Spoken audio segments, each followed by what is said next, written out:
ang intensyon ng isang komedyante magpatawa eh.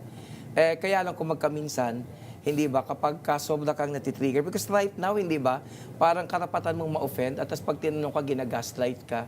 So it's very difficult nowadays to do that. I remember, merong isang, if I'm not mistaken, senior reporter sa Washington Post, natanggal siya sa trabaho niya for sharing a joke. It's not even his own joke, shinare niya lang, di ba, yung joke doon, all Bi. women are bi, you'll just have to figure out whether polar or sexual.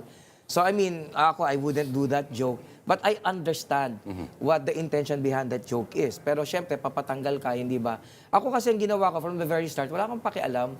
If they want to cancel me, I really couldn't care less. I'd really fight for my right to say what I want to say. Kasi bilang abogado naman, alam ko yung mga dapat kong sabihin at hindi. Alam ko kung libelous, alam ko kung hindi. And at the end of the day, lahat lang naman sinasabi ko bilang komedyante, hindi ko naman pinaniniwalaan yun eh. Sinusundan ko lang o sinasalamin ko lang yung iniisip nila. Like, halimbawa, nagagalit sa akin yung mga DDS kasi may joke ako, sabi ko, masarap mag-joke sa mga DDS, kasi hindi sila napipikon. O baka hindi naman nila gets. Diba? So, nagagalit sila sa joke na yon. Meron akong joke dati, sabi ko, ang maganda sa mga DDS, nag-show ako sa kanila, 5 oras inabot kasi kailangan ko paliwanag yung joke. Yung ano daw, mga ganyan, hindi ba? Tapos yung Mahaba mga pa sa presko ni Tatay Diggs yan. ano? Mahaba pa sa presko ni Tatay Diggs. Mahaba pa sa press con, hindi ba? Of course, yung mga kakamping naman, you target the hypocrisy naman, hindi ba? Yung mga never again, why not nila.